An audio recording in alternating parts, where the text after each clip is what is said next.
This third and final panel at San Francisco Comic-Con on Geek Diversity is brought to you by Loot Crate. Loot Crate is the next best thing you can do other than going to a Comic-Con. Basically, it's Comic-Con in a box. You get a t-shirt, other little gadgets and gizmos that are pretty cool. One of the highlights for me that I got that was not a t-shirt because I love all the t-shirts was this little like horn that you can put drinks in. The horn it's hollow. You can put it on your neck and you can walk around and drink and look like kind of like a Viking. So it's pretty neat.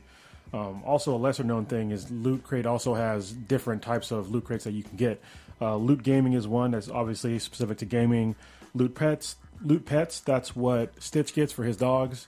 Loot DX, which is a larger version of Loot Crate, larger and obviously more expensive. And then Loot Wear, which is a t-shirt and some other kind of wearable like socks, which is a cheaper version. And they also have specific types of loot crates for specific products like the Halo Legendary Crate. So yeah, if you would do us a favor and go to trylootcrate.com/BThenBTI and enter the promo code BRIDGE10, that's a bridge that you're walking over in the number 10, you will save 10% on any new subscription. Once again, it's trylootcrate.com/BThenBTI with the promo code BRIDGE10 to save yourself 10% on any new subscription. And it's very important they actually use the trylootcrate.com/BThenBTI or we really don't get credit for any of this. So it's not just a promo code, folks. So yeah, on with the panel.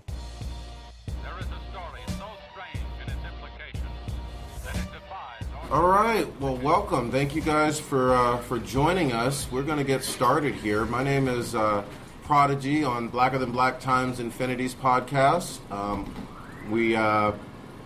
Let's introduce the folks alongside me. We have old Ninja over here. How's it going? He is older than he looks. And we have Kr0nus. How's it going, everybody? We're going to talk to you guys about diversity in comics and gaming and the geek kingdoms or nerddoms, fandoms, however you want to call it. And Kr0nus, why don't you explain a little bit about why we're having this panel and why it's important in this modern era? Sure. So we've been on a few panels in the past about diversity, and we noticed there was a common theme in some of them, and it seemed to exclude white people. And it kind of pissed us off because it ended up evolving into a conversation about kind of races against races. And I'm like, diversity is supposed to be everybody, not just certain ethnicities. So we want to have a panel that really included everybody and talk about diverse comics and media that we like, and then we want to get feedback from the audience of what they like so we get some more ideas of what we can read. And so one of the things that we saw is that people were complaining that there was not enough diversity in comics. That immediately tells me that they don't read comics, because to me there's very diverse comics if you know where to look for them. And so we're doing what we can do to point out some diverse comics so people that might not know about them can pick them up. And there's a few that we'll get to a little bit later that just got canceled because nobody was buying them. And it was more of my point to where people were saying there's no diverse comics. Well, there were some that were very diverse and nobody bought them and they canceled them. And that's exactly what happens. So the way that I show my support to any comic or anything really is with my dollars. So if I don't like something, I don't buy it. If I do like something, I buy it, and then I tell other people to buy it. So imagine that. Actually, why don't we start off with just asking the audience a real quick question. How many of you saw Force Awakens? Okay. Everybody. Oh. And universally it was pretty well loved and received, right? Yeah. Okay. All right. Even though it was kind of like kind of recycled material, but it was okay. It was my recycled childhood, but it was in a tasteful way. So they killed a bigger Death Star, destroyed a bigger Death Star. Yeah. The same kind of flaw. Yeah, that's all right. Oh, and we had Black X-Wings. So. Yes, yes, you did. Yes, you did. So little. What's going on in the world of comics for Star Wars that you're enjoying right now, old Ninja? Right now, there's Poe Dameron, the X-Wing pilot. He has his own comic run, which seems to be pretty interesting. Also, before The Force Awakens came out, there was the Shattered Empire, I believe, run. Is a trade right now.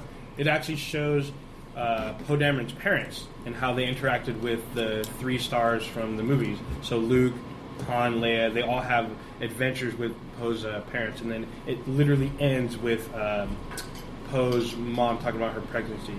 So this is actually pretty good. Yeah, pretty good one. That's a great run. I think Star Wars is pretty great as far as diversity goes, especially nowadays, because we've seen some backlash on some movies where they had female leads and people kind of gave crap about it, right? Ghostbusters is a prime example. right? That's a prime example. But for some reason, Star Wars has this mysticism to where nobody really cares who the lead is. So I think that's good because we have we're going to have 2 female leads in Star Wars. In Rogue One, what's her name? Jyn Erso. Yeah. Jyn Erso in Rogue One, and then obviously Rey. So and she was a great lead. I enjoyed the movie. I thought she was great. Thought her and Finn's interactions were pretty awesome. So yeah, Finn had a funny kind of 180 that he did, and I enjoyed every part of it. I mean, I liked the fact that he was so tortured with being on the side of not the dark side. What is it? The Republic. Oh, just the Order. The Order. Yeah, just being a stormtrooper. But no controversy once the movie came out whatsoever with the color of Finn's skin once you saw John Boyega's portrayal. And I thought that was a beautiful thing. And I think this Halloween, when we see a whole lot of Finns running around from every ethnicity, it's going to be a fun time. And I'm going to give them more candy.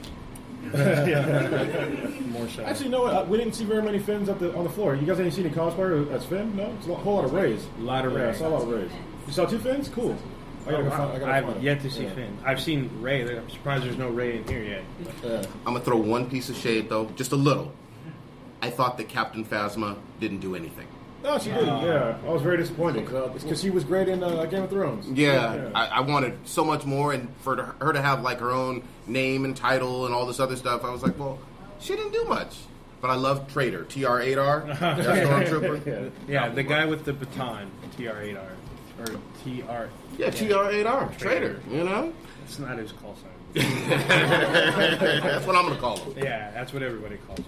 You want to talk about replacement characters? Yeah, so there's something going on right now. I think it's more prevalent with Marvel Comics a little bit more than DC.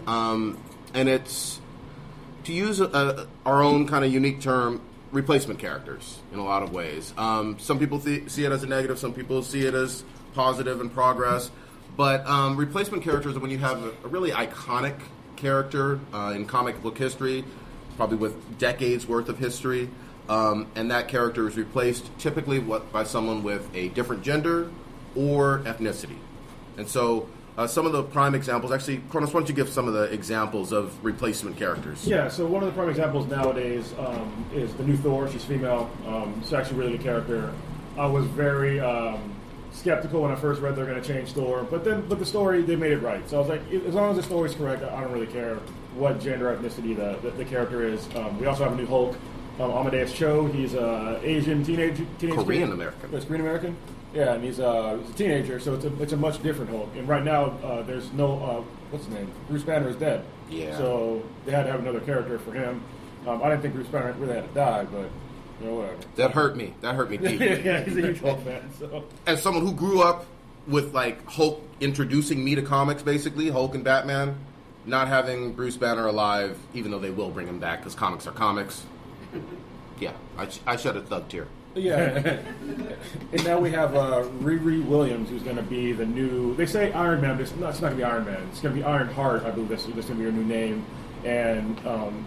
That's not really a replacement character yet, as far as I've seen. So I'm reading the comic pretty extensively. Are you guys reading these all of these characters? Which one do you like best in terms of between Thor and Amadeus Cho and Riri Williams so far?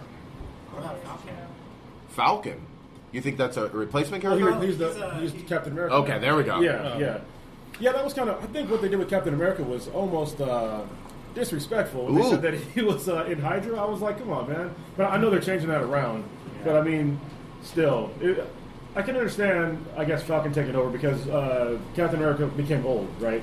And so somebody had to take that mantle. And so this is another good example of a replacement character where it's okay because the story made sense, right? But there's other examples where it kind of doesn't make sense where they do it, and it kind of pisses us off. Yeah, there's some anger. I think the worst and most egregious example is in Fantastic Four. Now, most of you avoided that movie like the plague, which was the right thing to do. But Michael B. Jordan, who I love, and in Creed and all of his other roles, and obviously he's going to be in the new Black Panther movie playing Killmonger, I believe. Yeah, Killmonger. He played Johnny Storm in that Fantastic Four movie, who's supposed to be the sibling of Sue Storm, blood relation, brother and sister, not adopted, and that just doesn't work because Fantastic Four has been around for so many decades. In my opinion, you can't just tweak that and change the ethnicity and have it work because of his relationships to other characters on that team being part of the family. Yeah, especially when you don't address it. I mean, they didn't address it in the movie from what I've heard. They didn't really break down why there were different ethnicities, and they didn't really have a really good relationship with brother and sister, which is kind of weird. Like, if you have a brother and sister, you're going to have some kind of interaction, right? But in the movie, they really didn't. Yeah. So that was a bad example. And I'll give you, like, the worst example I've seen thus far. I didn't used to be a DC fan until Rebirth came out. Rebirth is it's great because it's they're basically rehashing all new stories for all these new, or I guess old superheroes. Yeah. But they have one that was new, and it's the new Superman. And I was waiting for this comic book to come out for months, and then it came out, and I was reading it, and it was all good until the very last page, and then it said that they had Batman and Wonder Woman come in, and all they did was make them Asian. They just said, "I'm Batman of China, and I'm Wonder Woman of China," and I was like, "How dare you!" Like, we already have these characters in the universe. If you guys want to have ethnic or diverse characters, please make new characters. Don't knock off old characters. This seemed like pandering. Yeah, let's just call it what it is. And then to make sure, I usually give a comic book 2 chances. I'll buy 2 of them. The second comic, they have the Justice League of China, and I almost burned that book. And I was like, you can't have a Justice League of China. You just make new heroes in China that are connected to China, and that'll make way more sense to me.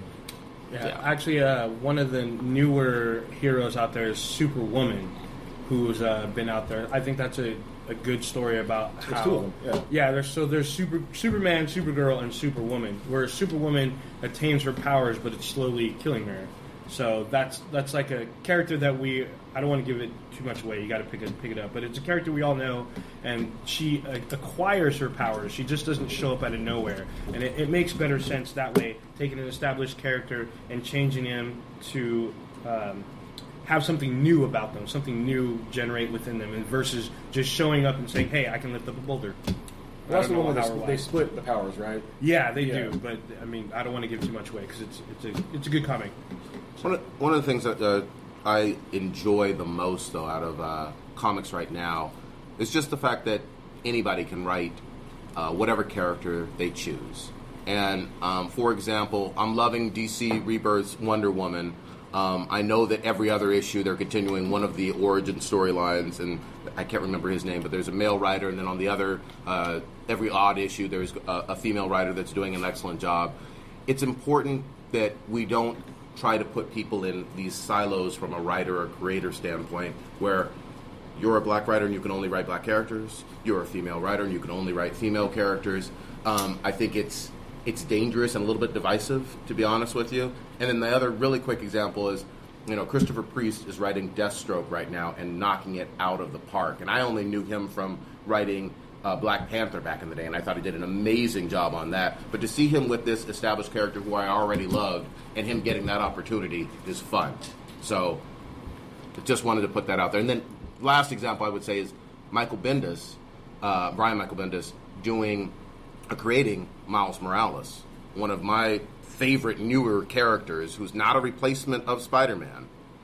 Because he has his own powers, because he comes from the Ultimate Universe, etc., etc. He is not Peter Parker. He's truly Miles Morales. And Brian Michael Bendis writing him does an amazing job. So you could be whoever you want and write that character as long as you're true to what that character represents and are being authentic. So. Do we want to talk about the comics that we want to show true diversity? Yeah, diversity? Jump in. So the ones that I know. So there's a comic that's out now. Unfortunately, it's been canceled recently, but it's written about the Bay Area. So it takes place in the East Bay between Benicia and Vallejo. Written by Jimmy Robinson. Jimmy Robinson. Yeah, so I believe he's local as well. I think he's from Oakland. And it's called Power Lines. So yeah, the comic is called Power Lines. Has anybody read this one by Image Comics? Yeah, so this is a comic set here in the Bay, and it's about a teenage African American male who's kind of a thug, and then there's a 40-something white lady who's very, very racist, and then an American Indian, and the 3 of them are connected by powers. They have a power line between them, and it talks about hot button issues about today, police brutality, social and economic issues, all of that, all in this little 6-part comic, and it got canceled because nobody was buying it. And that we feel that was a great example of diversity in comics versus character and story, and it was out there for everyone, and no one got it. Yeah, another example would be Nighthawk. Nighthawk was actually one of my favorite comics that came out recently. You've read it, actually? I mean, I knew Nighthawk from back in the day? Yeah, back in the day from the Supreme Power. Oh. And I just found out recently that he had his own comic. Like, all right, cool. And then I found out from an article that this got canceled after like a handful of issues. Yeah, super bummer. He was part of Squadron Supreme, and it was a great comic. It dealt with police brutality in Chicago. It dealt with it from both sides, from the police side and from the civilian side. Yeah. And so he was, beating up criminals and the police as long as he deemed them bad. So he didn't really care. And it was a really great comic, especially it was very relevant to today. But again, it was a comic that was diverse that nobody bought for whatever reason, and people are going to keep complaining that there's no diversity in comic books. Well, and this was by Marvel. Yeah, I mean that's important to point out. So it had distribution. It was in every comic book shop. It just didn't pick up its own audience. Now I'm going to admit something. He does look a lot like Batman. Yeah, so he's if like you, Owlman, really. Yeah, Batman, Owlman. Court of Owls. He kind of had that look, but it was fantastic, and I think it's still worth reading and checking out and trying to. Hopefully, maybe they can bring it back if it gets We have a Finn enough. in the house. We do have one Finn. We were talking about you, man. Great comic. We're actually just wondering. Yeah. Need a seat? We got some seats up front or on the side.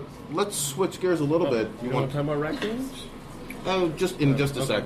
So, how many of you saw Suicide Squad? All right. Overall, in general, did you enjoy it in terms of a comic book movie as a whole? Thumbs up? One thumbs up. Yeah. So. Okay. What about some of the controversy with the character Harley Quinn and her background? Did you guys feel that Margot Robbie did a good job on that character? As a whole. Okay. You want to chime in a little bit on Harley? Yeah, actually, I did enjoy the Harley Quinn character. But it was kind of weird because people were complaining, the media was complaining, that she didn't have redeemable qualities, that she wasn't a good woman, blah, blah, blah, blah. Obviously, they didn't realize that she's a villain, which is weird to me because they're supposed to be bad people. She does bad stuff. She has hyenas that eat people. She kills people. And it's the way it's supposed to be. I think that the movie was catching some undue criticism because of that, and I have no idea why. I hope it wasn't just because she was a woman. I mean, because there was other villains in the movie that nobody complained about. Another thing that nobody really seemed to complain about either, which is that it wasn't really a replacement, but they switched the ethnicity of Deadshot. And I thought that Will Smith did a great job, actually. He knocked it out of the park, Even though he was just like an 80s pimp. it was great, though. I thought he had a really good role. His portrayal was great. One of the things I took some issues with, there's this feeling that Harley Quinn was hypersexualized in her role in Suicide Squad, but I think that to a lesser extent, that's always been a small part of that character. She does use sexuality, and she is a villain. In fact, I think she's one of the best villains, female villains, in actually Marvel or DC. Well, somebody said Amanda Waller the other day, and I thought that was... Amanda Waller's great. Amanda Waller is great. She is absolutely great.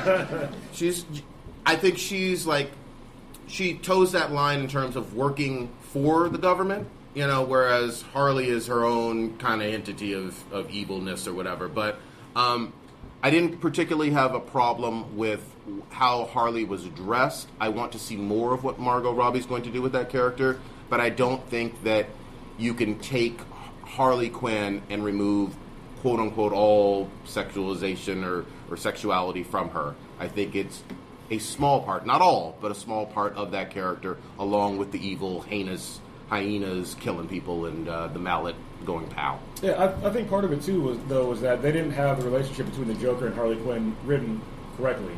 It seemed more like a love story, which it is essentially, but it's a really broken love story. I mean, it's very abusive, and they didn't really touch upon that at all in the movie, which I thought was kind of a disservice to the character. They got scared. Yeah. I mean, are we going to call it what it is? They got scared. Yeah. You know, DC wanted to appeal to everybody. They'll probably have some ultimate version of it. And if I see another DC ultimate version DVD, Blu-ray, I'm just going to stop watching DC movies for a while. Because, I mean, Batman vs. Superman was so confusing to people that were not comic fans. I had to explain a lot of things to my girlfriend in the movie, like while it was going on, because it was just written bad, and the editor just did. Go ahead. It was confusing to people who are comic fans. Oh, there you go. There you go. Yeah, because they were kind of splicing in storylines and then dropping them off and then starting up. I was just like, it's a mess. And they had the Ultimate Edition, which was better, but it wasn't the best. I don't care what anybody says. My Batman is not a serial killer. And Beavis showed him as a serial killer with guns. And then, real quick, because I know we've talked about Batman vs. Superman before, but so Metropolis and Gotham City aren't San Francisco and Oakland close? You can't do that. And my last final complaint, though. Well, especially when you're Superman, because it's like right there. It's like Batman's right there. You can see him. Yeah. For some reason you couldn't see him. Anyway. And Lois Lane. I liked Lois Lane to a certain extent, but if you don't dye her hair dark brown, or jet black, you're gonna miss me with this Lois Lane redhead thing. I can't deal with that. Hair dye is cheap. I'm just saying. So we're going to talk about, since we're talking about hair dye, and we can talk about Mary Jane. Oh, yes? You want to set that up, old ninja? Sure. So she's local, yes? From Oakland? She's from Oakland. Yeah, so Zendaya. She don't come after you, She man. is, yeah. She's from Oakland, Mike Switchblade me. So she was recently cast in the new Spider-Man movie, Spider-Man Homecoming, and there was a lot of talk about her ethnicity and about her character, what she can do. A lot of people, I've seen two things out there. Can she act? And this woman's black. She probably should not be Mary Jane. Now, we've talked about this. Mary Jane is not a superhero. She's not she doesn't become Spider-Gwen. She doesn't become, Iron Spider or anything like that. She's basically Peter Parker's anchor to the rest of the world and his love interest, and later on his wife. So I think her being ethnicity swapped, and she could have been anyone. She could have been Asian. She could have been Latina. I don't really think it would have mattered. I think what really matters is if she has red hair or not. Maybe. But hair dye is cheap. That's basically it. I mean, as long as she's there to support Peter and be his comfort zone, I'm cool with that. Yeah, but to throw out all this kind of shade is unnecessary. Yeah, I don't mind if it's written well. We gave some examples of well-written characters that were swapped, and it's fine. So the jury's out until I see the movie. We haven't even seen the trailer yet. Yeah. But one thing that I want to bring up is that anytime I see them change something from the comic into a movie, I'm very concerned because they're straying away from the source material, right? And when you stray away from the source material, you're already going to lose part of your fan base. And if you look historically throughout movies and TV shows, the closer you stay to the source material, the greater it is. Netflix is a perfect example. What was the Jessica Jones? Jessica Jones and Daredevil. Those are both great shows, universally appealed, and I don't know anybody that doesn't like it. No. And they were very close to comic books.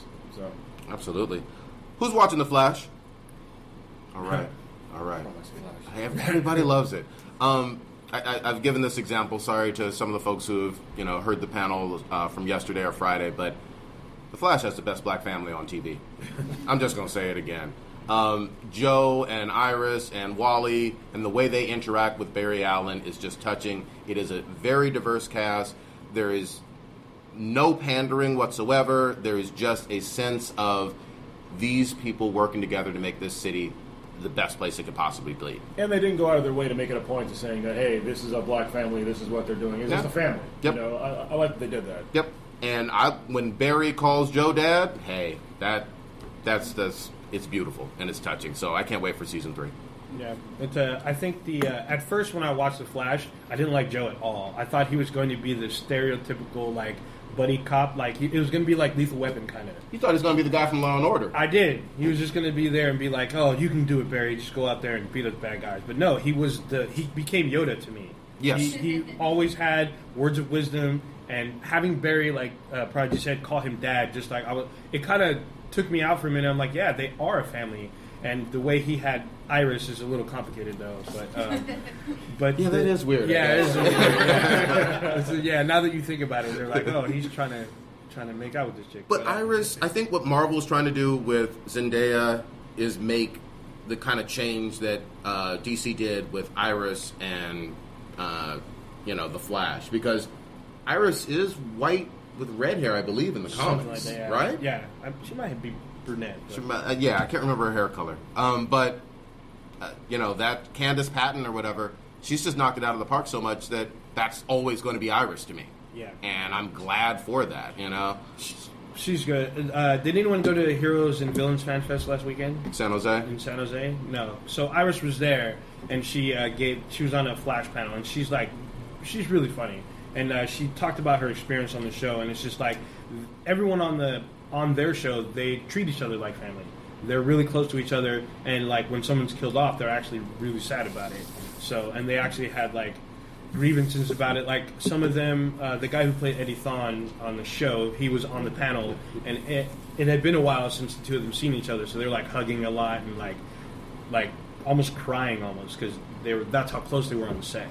So I think that's great. That translates very well into the show. Does anybody here watch Supergirl at all? Ooh, wow. How do you guys like that show? I thought it got in the beginning. Did you guys like it? In like the first episode, see, I didn't like the beginning, but it got better. It was weird in the beginning because they had like the characters are kind of went overboard on like the girl power thing. And I don't want to put that in a disrespectful way, but it was weird because they had this one character that was like a kid in the room. So I'll edit myself where she wasn't a nice person. And that's Kat? Kat was always just like on another level. I was just like, can she be like nice at all, like ever? And then they kind of made Supergirl super weak. I was just like, why is she asking Superman for help? And she didn't seem very sure of herself. And I was just like, this isn't like heroic qualities in my opinion. But eventually they changed that in the writing, and it got a lot better. But one thing that was interesting to me is that they had Jimmy Olsen played as James Olsen, and he was not Jimmy Olsen at all. Like, not just the fact that Jimmy Olsen's a white guy, and then they had him black in this, but he was like yoked and super confident and like the complete opposite. Ladies Man. Yeah, Ladies Man. That's not Jimmy Olsen, which I wish they would have just called him. He's great in the show, but I wish they would just call him a different name or something like that. It's just weird. Every time we say Jimmy or James Olsen, I'm just like, I think it's some little geeky kid. Did anybody notice the change, though, in terms of Jimmy Olsen's? We've seen so many Superman movies and Smallville and all this other stuff. Was that change a big deal for you guys? Wasn't he? Yeah. I thought it was more like he grew up, because I love the Jeepers, Mr. Kid, but after a while, I didn't mind that they changed it up and made it more mature here. That's true. Very good. So he's a little older. Yeah. Well, let's talk about some Reverse Comics. Yeah. So I got one that I love right now. Image Comics has a run going on with. Is anybody reading Rat Queens? Oh, nice. Okay, this is the first day that we've had some folks actually a little bit familiar with that series.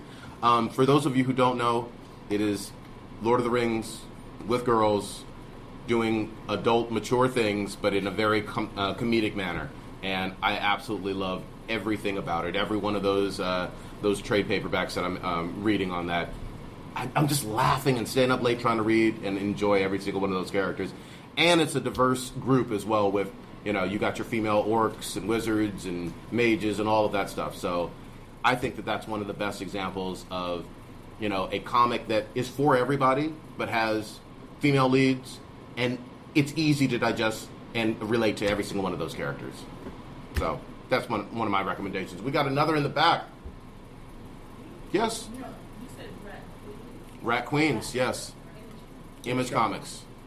That's an adult. Yes, comic, though. yes. Yeah. That's Okay. 18 plus.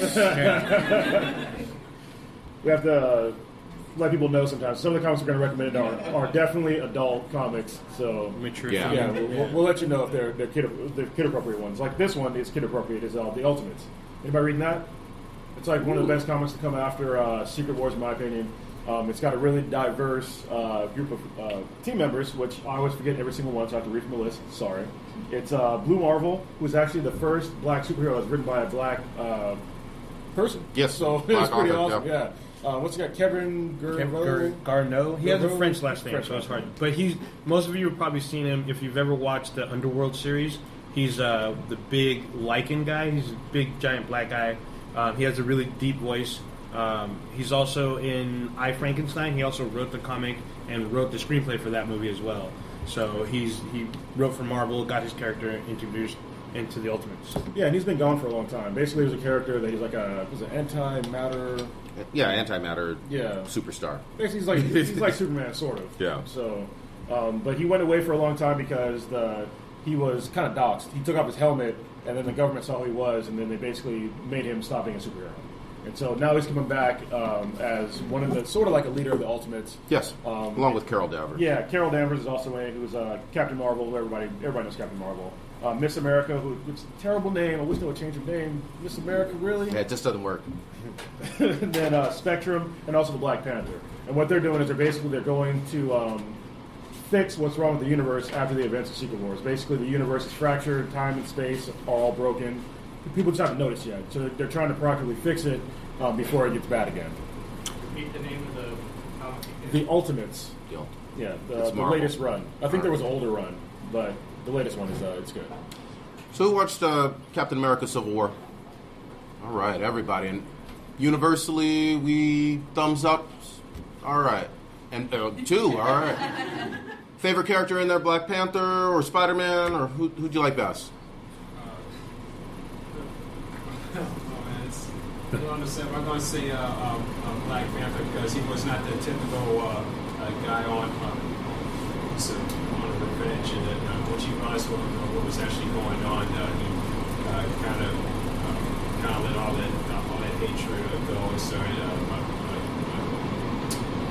being a little sandy, and despite the great situation everybody's losing the son was actually having, he let all the pain go, let all that hatred go, and did the smart thing.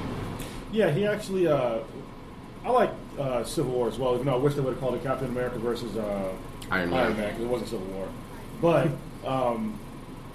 he actually had proper motivation for revenge in the movie, where both Captain America and Iron Man did not have any sort of real motivation to really come to blows over anything, which is weird. They were play fighting. Yeah, that's what they were doing. And so to have Black Panther really rise above right away and say like, hey, this revenge thing, I'm just going to let it go. I thought that was really cool, the character. And also the guy who played him was fantastic. Yeah, Chadwick Boseman. I thought he was from Wakanda. Yeah. And he has a New York accent in real life. When I saw him talk, I was like, whoa, I thought he was really from Africa. Yeah. Yeah, it's great. Black Panther's a great character. And the latest run has been really good. However, I think a lot of people are missing a lot of history on Black Panther. I'm not going to say go back and read all the Black Panthers. That's a whole lot of comics. If you can, obviously go do it. Go read them, enjoy them. But I would recommend if you're reading the latest Black Panther comics. Is anybody reading Black Panther comics? All right. There we go. It is the #1 comic of this year so far. Yeah. So, yeah, by Ta-Nehisi Coates. But when the comic starts, it's very confusing for a lot of people that have never read Black Panther comics because Wakanda is basically destroyed. And if you watch the movies, you will know that Wakanda is basically supposed to be the pinnacle of human existence. And how has this city failed? And then I would highly recommend that you would go back and read The New Avengers by Jonathan Hickman, and that leads directly into Secret Wars, and Secret Wars leads directly into Black Panther #1. That'll get you all caught up into what happened. And it's very important what happened. You're going to see Atlantis and Wakanda go to war. You're going to see Thanos and the Black Order also go to war with Wakanda, and that's basically how Wakanda got all messed up. So. Well, one of the things that's really cool about T'Challa, though, he just has this sense of himself that seems so appealing, and he seems to rise above like the normal pettiness of other superheroes. And you see a touch of that in Civil War, but as Kr0nus was saying, there's obviously this long history with him. You see him leading basically a nation, this most technologically advanced nation on the planet. There's just a lot going on to him. And I guess what I'm really trying to say is I appreciate the fact that his appeal is so mainstream now. I mean, I like the fact that so many people are just now getting into him, going back and reading some of the history and appreciating not only T'Challa, but all of Wakanda and what it really represents. And it's a fun time to be alive with comics and reading those. Yeah, and I think one thing we're going to see a lot of people playing, cosplaying as Black Panther coming up, and I think it's okay for any ethnicity, any gender to play or to dress up as Black Panther. Really important. Yeah, There's actually Black Panther at this con today. Actually, they're a couple, so it's Black Panther and Storm. They were actually, have you seen them? Yeah, they're actually on this floor somewhere, but they're out there somewhere. And I saw another guy as Black Panther as well. So. How many of you have seen the trailer for Luke Cage? All right. So we are excited about this, are we not?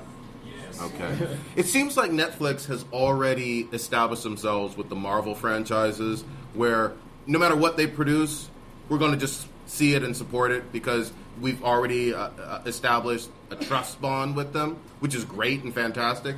I got a feeling that this is going to actually raise the bar even higher. From what I'm seeing, and I'm excited about seeing Misty Knight in this for the very first time. Now, hold on, probably quick. The guy who made Misty Knight is actually downstairs, and I think he's signing. Yes. He and his wife are down there, I believe. We met them yesterday. Really, really nice couple. Got a print of Misty Knight, who most people don't realize she had a bionic arm long before Winter Soldier Bucky. Yeah. And I'm throwing a little bit of shade at Bucky because I don't like him all that much. He's got the good hair, though. You just mad he got good hair. He does have good hair. But yeah, so she had that arm first. Let's just put that out there. And she is, in her own right, a really tough, awesome character. And I think once people see her on the small screen in this Netflix series, it's just going to blow up for her, similar to how it did with Black Panther, in a good way. Yeah. Did anybody watch Jessica Jones at all? It's a great show. Have you read the comics? Did you like the comics? Really? I couldn't get into it. I tried. Like the artwork was just a little too old style for me, and then the writing just didn't. I'll try and read it again. Did you read it before watching the TV series? Oh, that's awesome. Then. Oh, yeah. Wow. You guys are some of the first I've ever met that actually read it before. That's good. I think the Purple Man was like a legitimate terrifying villain. Like for anybody. If somebody can take over your mind and you still know what you're doing, that's awful. So Jessica Jones Alias is the comic that, for y'all that haven't read it, if you want to read it, it's called Alias. It was during the Marvel Max days, which was back when Image first started coming around. They started making adult comics. And that's when Marvel was like, oh, we can make money off making adult comics. So they started pushing out more adult-oriented stuff, and one of those was Jessica Jones. Yeah. So, it's a little bit of comic history. Miss Marvel. Are we a fan of this young lady's? Okay. Awesome. All right. Actually... No, you put it down. Go ahead. Not to be confused with Captain Marvel. These guys are still at me, but go ahead. Why don't you guys read the comics? I need to read more of her. Read the comics. She seems exciting though. She has a Muslim background. Yes. Teenager. And I know that she's in a relationship or flirty relationship with Miles Morales. Yeah, they're actually in the Avengers together. So Miss Marvel is a Inhuman who has a power, I think, like stretchy powers, right? Yeah, like Plastic Man. Yeah, kind of like. Don't say Plastic Man. Mr. Fantastic. Plastic Man. I don't care if he was first. No, he was first. Plastic Man is awful. He's got those 70s pimp style glasses. Plastic Man. But yeah, she's a really cool character because I think she's the first, as far as I know, Muslim female superhero that I've seen. And it's well written. Definitely go pick it up if you have a chance. Yeah. And she's in the Avengers. So yeah. That's pretty cool. I'm hoping they do a lot more with her. I think that they're building with her and Miles Morales a kind of a youthful series of new characters, and it's fun. It's really fun. Yeah, but actually they have a whole bunch of new-ish teenage superheroes that I think is really cool. I'm an adult, but I still read kids comics. So it's cool to see Amadeus Cho, Riri Williams. Actually, what was the girl's name? The really, really smart chick. Moon Girl. Moon Girl. Yeah. She's like 4 or something. She's a little older now. But is she older than that? Yeah, she's really small. Yeah, but it's cool to see this new crop of really diverse kid characters that are going to grow up with, basically with my daughter. I'm going to read it too, but yeah. But let's switch gears though. I mean, all we've talked about is Marvel stuff. Yeah. Let's get on that DC. DC has some stuff going on right now with Rebirth, which is fantastic. And one of the things that I'm most excited for when you talk about youthful characters of color, Jaime Reyes, the Blue Beetle. And yeah, just started out on Rebirth, or started new with Rebirth. You'll be familiar with this character from the wonderful series Young Justice, which was fantastic. That was my first introduction to him. Way better than Teen Titans Go. No. Teen Titans Go. No. Come on, man. Yeah, Waffles. No. No Teen Titans. Really? Yeah, I mean, I'm loving everything about this character. And then the other two that definitely deserve a shout-out are Simon Baz and Jessica Cruz, who are the brand new Green Lanterns. With an S. With an S on DC Rebirth. And Simon Baz is a Muslim-American man who was in Guantanamo, locked up under false pretenses. And Jessica Cruz is... agoraphobic. Yeah, agoraphobic. Severe agoraphobic. Can't do constructs, even though she's a Green Lantern, which is odd. I want to see her come into her own, and I think that's coming very, very soon. But I'm really excited about the new direction with DC because they take a lot of heat sometimes, unjustly so, for not having enough new, quote-unquote, diverse characters. But I see them trying, and I think they're knocking it out of the park on Rebirth so far, with the exception of Chinese Superman. Yeah. Well, it's hard for DC because they're main superheroes. They're all white guys, right? But that's not really their fault. They just wrote some characters that happen to be very popular. Yeah. They have other characters. People just have to go and read them. That's why we're giving you guys recommendations. So. Yeah, or trying to. Yeah. So jumping from DC to Image real quick, there's ones that we haven't really talked about. The ones that you guys really love, which is downstairs. I saw the trade. Is Saga. Yeah, I love that book. So I know. Read Saga? Yeah. Great. Enough kids.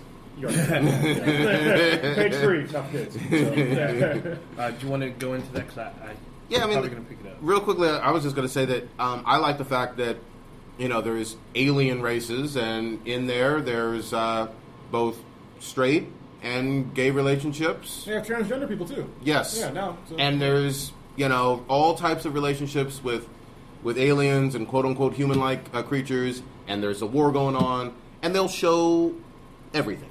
Well, let's give everything. Go ahead. We'll give the gist of it real quick. Basically, Saga is a story. It's a love story, pretty much, where there's two warring factions. I forget the name of it's the Moonies. It's the Horns and the... Landfall. There you go. And the what? It's Landfall. Landfall. There we go. And they're at war, and basically they're not supposed to intermix. And there's a couple that did. They're both former soldiers. And they decided to have a kid together. And basically, everybody in the universe thinks the kid is an abomination. And so they're trying to find them to kill the kid. Yep. And so they're basically trying to keep their child safe, and they run across a whole slew of very colorful characters along the way. But it's really about that family. Yeah. And that family bond in a lot of ways, even though they get into mature subject matter. Yeah. And violence. Fun violence. But I started reading that. I read comics as a kid, and my daughter, who's 13 now, she was really into Harley Quinn. And so she wanted me to get... right? Huh? Still is, though. Still is. Especially now that they had Harley Quinn. She was very happy that they made Suicide Squad PG-13 so she can watch it. I thought it was going to be rated R. If it was rated R, I was just going to say no, but she watched it, she loved it. So I started buying her Harley Quinn comics, and I was like, you know what? I see a lot of more adult-themed comics now. I'm going to start reading too. So I started picking up comics, and it's been kind of like a snowball effect. Mm-hmm. I spend over $50 reading on comics, so I have a serious problem. Serious problem. But yeah, it's been really good to see these new adult-themed comics that are well written, and then even the old kid, the newer kid stuff, I like reading as well because they're still well written. And I would I like going and getting comics I normally wouldn't get. I'll just roll the dice and just pick up a comic. Like I picked up Snot Girl on a whim, so I thought the name was funny. And anybody reading Snot Girl? It's actually she's just laughing at the name. That's what's great.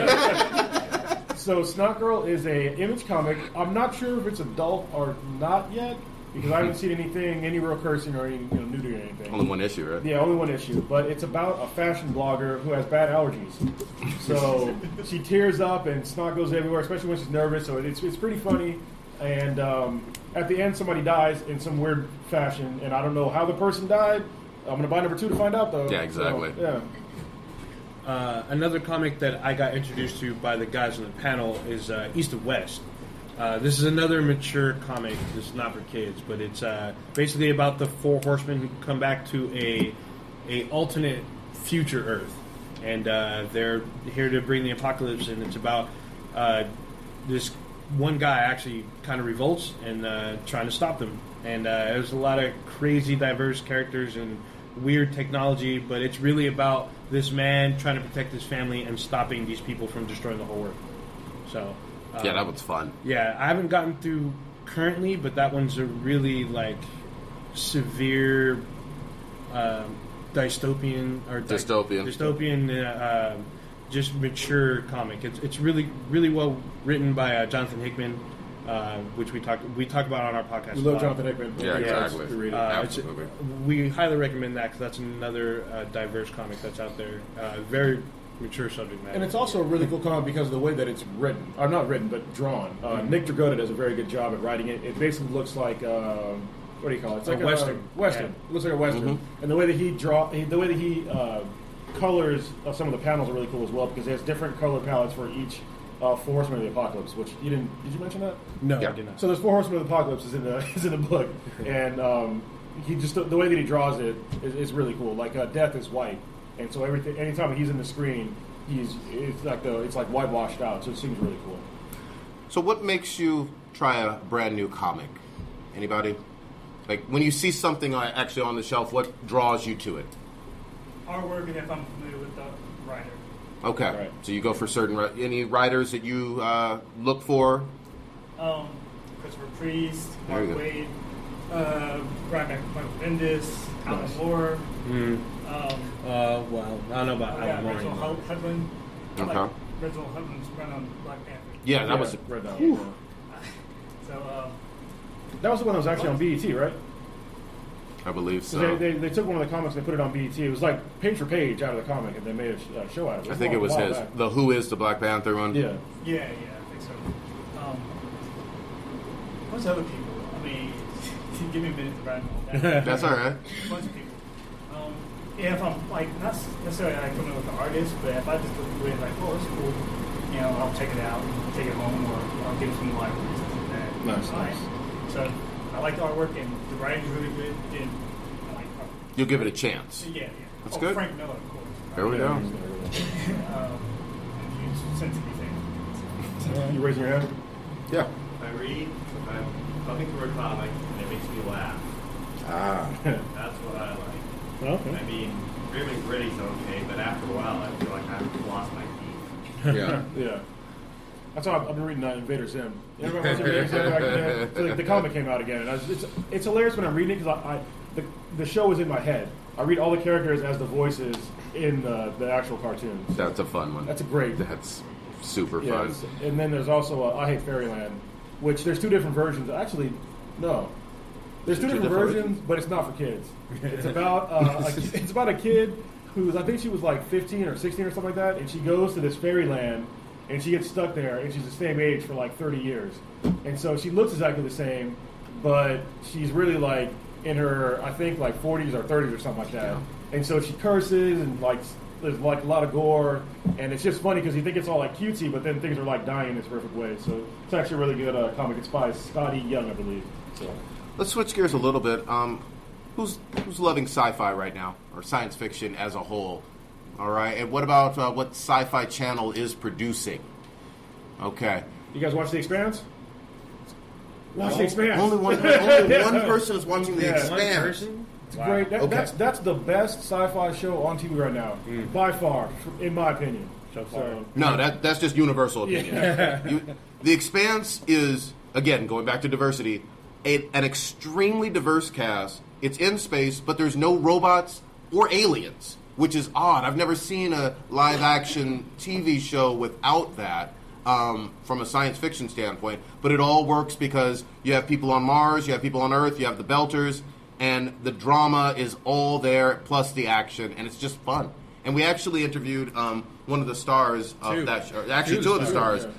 Naomi Nagata on there, who's played by Dominique Tipper, and then Kaz Anwar, who's the pilot. I forget his name on the show, actually. Yeah. But it's fantastic, and we couldn't recommend it any stronger. Yeah, season 2 I think comes out later this year. I think Yeah. either December or early 2017. It's coming out pretty quick. They already have a trailer up already. Like Prodigy was saying, there's basically it's about us. It's about humans, but we migrated out into the solar system. So you have people that live in the asteroid belt, which are called the Belters. People that live on Mars, which becomes a military faction, and then the people that live on Earth. And they end up they have this weird political alliance, which is very fragile and shaky. And it starts out with like a murder mystery, and then it gets super political, and it's just done really well. And it's one of the things that was really cool is that they have people that are the Belters are basically miners, and they're very poor, and they have to basically mine either ice or materials from asteroids and bring it back to either Earth or Mars, but they don't get that much money back in return. And one of the things that was interesting that I never even thought about was that the effects of space on humans, like with low G. They have these people that are elongated because they've been in low G for so long. They were born in low G, so they're just longer. Yeah, and with fragile limbs. We have very fragile limbs. Like I remember, they can't even come back to Earth because there's too much gravity. They have to sit in water to really survive. And I'll give you just one part of the show is that there was a torture scene where there's one of those, what do they call them, those skinnies or something like that? Yeah, there's some kind of slur they use against them. Yeah. Basically, they know that they can't survive Earth's gravity. So basically, this woman who's she's an Indian lady. She seems really nice, but she's like brutal in the show. Yeah. She just hangs this dude by just hanging up on like two little stilts and just lets him sit there and just enjoy gravity while he's basically dying. Yeah. And I didn't think that gravity could be used as a weapon on Earth. It's a very smart show. Yeah. It really is. The other one I'm going to mention from Sci-Fi Channel, Winona Earp. Anybody watching this wonderful show? Okay. This one is Buffy the Vampire Slayer kind of action-y with great female leads and Wild Wild West demon slaying fun. I guess that's the best way to put it. There's a little bit of mystery, there's a little bit of mystical kind of stuff going on, but mostly it's just Winona and her family with a 6-shooter killing demons in the most like raunchy joke kind of way. And it's absolutely fantastic. We actually had Shamir Anderson and Dominique Provost-Chockley, two of the stars of that show. We interviewed them a few months back, and they're just fun people. You could tell that the cast has this incredible bond, and I think it's just one of those shows that's well worth watching. Yeah, both of these shows aren't very kid-friendly as well, because they're shown late at night, and they do curse on the show. So, but we recommend for all the people 18 plus that you should watch these two shows. So there you go. Absolutely. All right. What did we miss? Are you not going to talk about Mr. Robot at all? Oh! Nobody that never got brought Yeah, no, I mean, we love Mr. Robot. Thank you. Yeah, that show gets danker and danker. I was like, this latest season. I'm sorry, Mr. Robot. Is anybody else watching Mr. Robot? Yeah. All right. Everybody needs to watch Mr. Robot. Yeah. It's about this. Once again, not a kid-friendly show. Not a kid-friendly show. I don't know how they get away with it on USA. To be honest with you. Yeah. Like I've seen like people curse. Yeah. And I've seen things that I probably shouldn't be seeing on USA. It's just, But, I don't know how they do it, but I love it. So it's about a group of hackers that basically bring down society. And the lead character is, I don't even know his ethnicity, but Yeah. He's Egyptian. He's Egyptian? Okay, thank you. I had Is no that idea. real life or is that his character? No, he's The Is it character. Okay. Yeah. Because his dad's Christian Slater, so I'm like, Well, I mean, but yeah, that's the show. But yeah. It has the hacker element, but it also has this kind of revolutionary, anti-establishment, us against them component, and this cat and mouse game with the FBI. But it's super tech savvy. You know, I mean, you're actually seeing someone or what looks like they're doing is coding, on the screen and actually hacking in real time. So that's just fun. It's not like Hackers. You guys watch Hackers? I love Hackers, but that's not the way you hack. It's not, you don't need to do it or anything like that. So this was like a breath of fresh air to me. Yeah, it's a really tech savvy kind of show, but they don't beat you over the head with it. They just give you enough to get the story continually going, and you can see that he's doing stuff that's not like legal, but there's also like the character himself is severely flawed. Yeah. He has a split personality disorder. Well, there's definitely this Fight Club-esque element to it, which is a huge influence on the show. Well, they'll definitely take some left turns and right turns and make you think one thing is going on, and I like that aspect of it. There's certainly a mystery. He breaks the fourth wall too. Yes. The main character breaks the fourth wall all the time, and it's weird because you're like, is he talking to me? But he is. He's talking to you. Yeah. Like you're kind of like. we're kind of in the viewers- show. Yeah, the viewers are kind of like a personality to him. Like they're like we're all in his head, and he'll talk to us and interact with us. And I thought that was really interesting. I can't remember a show really doing that. No. Yeah, Yeah. not very many do that, but it's a severely. It's like I thought it'd be super like kind of tech, like I'd be watching like that other show Scorpion. It'd be kind of like that. No, this is a severe like psychological kind of thriller almost. Yeah. Kind of, and it has really like stuff like Kr0nus says. They do a lot of things that I would never think they would do on like a primetime network or whatnot. Yeah. It really should be on HBO, but they get away with a lot of stuff that's like super adult. So And it's a one of great those shows to where if you think you know what's going on, you don't, because I don't want to give a lot of stuff away. Yeah. But basically, the show will lie to you, Yeah.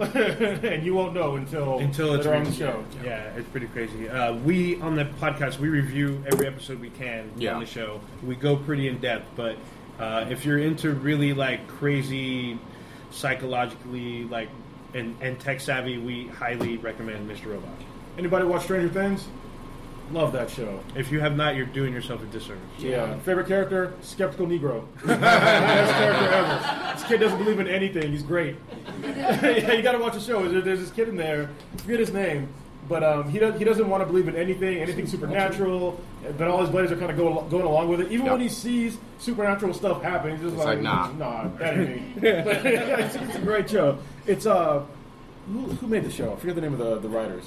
Oh, they're brothers. Duffy Brothers, Duffer Brothers. Duffel Brothers, something like that. Yeah, but it's about a group of kids, and it's very 80s centric. So if you grew up in the 80s, like we did, Yeah. it's like a huge throwback. Like 'cause it's all set in the 80s. I remember I was watching the show, and the kid had a bike, and I was like, "Oh, it's got a banana seat." My daughter was like, "What is that?" And I was like, "Yeah, really?" But yeah, it was basically it's a show where there's a missing kid in the show, and they're trying to find this kid. There's also a very, very scary monster that had me scared. And it wasn't like, it's not through jump scares, which is what a lot of movies do nowadays, is jump scares. It's just through, I don't even know how to explain Suspense it. Yeah, and it's like- mood setting. Yeah, it's like through music and moods and all that stuff. Is just Oh, it's great. definitely lighting. Yeah. Lighting I plays a didn't even want to huge- look at this monster in Yeah. the show because it was that scary. Yeah, it's a great show. There's a lot of dramatic efforts in it. Like Winona Ryder's in the show, and she does an amazing job. Yeah. And so it's like a drama, thriller, and a little bit of horror all in one. And it's only 8 episodes. Yeah. We have 5 minutes. Yeah. So, any questions about a series that you're enjoying or reading from a comic standpoint that has any issues? Or questions for us in general. Or questions? Yeah, in general. Conclude. Go on. Yeah, Have let's you do heard it. much about the Milestone Revival? DC's Milestone Revival? I have not. I read one article about it and haven't heard anything since, so I was hoping someone who knew more. So- Yeah, no idea. I mean, they just did Rebirth, so they're going to do like another type deal? Yeah, I heard that they're planning an entire Milestone Revival, which really made me excited because I love all the Milestone comics. And that's later this year. Or sometime soon, in the next few years maybe. Okay, we'll see. Now, the only thing I know about is the whole once Civil War II ends, then Marvel's going to reboot again. So, which is in the next month or so, in October, I believe. There's been a lot of reboots lately. I mean, we had Secret Wars last year from Marvel side. Then we had Convergence, which was garbage, from DC. and then we had Rebirth this year. So I'd That's like enough. to see them stick to storylines. Well, they did. New 52 was 5-6 years, whatever it was. I mean, that stuck for a while. You need to do something on that kind of scale, Yeah. at least in my mind. Any other? I was just wondering if anyone heard anything about. I mean, there's a lot of talk about casting for Black Manta. I guess I'm not going to. Yeah, that's a good point. You know, I mean, just the thought of diverse. Speaking of diverse characters, like diverse villains. Yeah. Like diversity in the villain realm. I didn't know if they was going to. If there's any news about who they like cast as the character, and because some actors are better than others. Some see as a character, like okay, and some are just like let's throw him in there for star power. You know what that's going to depend on for me and my money? Is he wearing the mask most of the time or not? Because, I mean, he was under that mask for years and years and years, and then he took it off, and people were like, oh, he's a black character. In at least the way I've had it explained to me. I haven't read all of them, but I think the mask is going to be crucial in how they showcase him. It's going to be interesting. I think they're going to have to like modify that mask. Yeah. It's like seeing that big UFO thing. Yeah. It's going to be It's gonna be weird in real life. I don't know who's gonna. Used to the character, it's kind of a goofy, egg-shaped type thing. Yeah. That's what's terrifying. Yeah. When we've had some really interesting Twitter debates about Black Manta as a whole, because his power set is a little bit confusing, to be honest with you. He just seems like a guy who's a really good swimmer sometimes, in a helmet. So they're going to really have to play him up, in my mind, to be able to battle like a Jason Momoa Aquaman. And also trying to make Aquaman an interesting character. Yeah. Like, they've been trying for years. Yeah, well, they already changed him. So Aquaman, especially Arthur, is supposed to be a kind of a slender Caucasian guy, and instead they got Jason Momoa.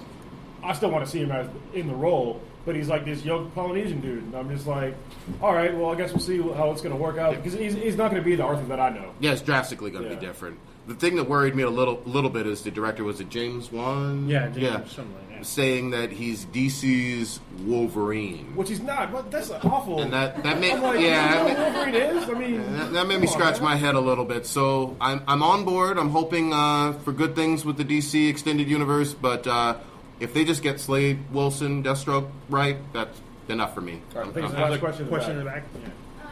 Wondered if you're familiar with Lumberjanes? No, not. So it's from Boom Studios, it's written by Noel Stevenson, and it is appropriate for younger folks. And it's a group of girls at a camp together, but it's a diverse group, a transgender girl, girl of color, and it's actually won a award. Nice. And I think it's getting made into a movie potentially. Wonderful. Wow. So And that's awesome. who was the publisher again? So Boom Studios. Boom. We Okay. had a really nice crossover with DC Academy. Was it? Yeah. Oh, Gotham Gotham Academy? Academy. Okay. I have read some of those issues, so excellent. See? Thank you. That's Wonderful. Like, do you guys ever reviewed print fiction, sci-fi, SF stuff? So that happens a lot more on our sister cast, Earth Girls Are Easy. And there is someone in this audience from that cast. Perhaps after this panel, you can meet her right over here. I want to give a shout out that they just had the Hugo Awards, and all of the top 4 literary awards went to women, and 3 of them were women of color. Hey. Nora Jemison won the best novel for the first book of a trilogy that's all based on this world where the geology is incredibly unstable, and so people are always having to deal with all these natural disasters. And there's this kind of subclass of people who can affect that with whatever sort of science or magic they have, but they're treated as a subhuman, and they're actually classified as a subhuman race and used essentially as slaves to help protect the rest of the world. So she's really getting Sounds great. deep into the I like it. What's the name? So her name's N.K. Jemison, Jemison, and the first book is called The Fifth Season. Fifth season. Oh, I've seen these books. Okay. Yeah. This book came out like 2 weeks ago, and I can't sleep because I can't get it down. So Nice. it's awesome. And she goes into like, how like living in ways that dehumanize people make people treat others in ways that are also dehumanizing and make bad choices when that's all they have. So it's really complicated. I love it. I like the Thanks for theme. the recommendations, and unfortunately, we're out of time. Oh. You can come up and talk to us. But Yeah, we're yeah, out of yeah. time. So thank you very much. Thank you, It's been guys. awesome. Yeah. You guys like the panel? Pretty good, right? Yeah, awesome. Thank you.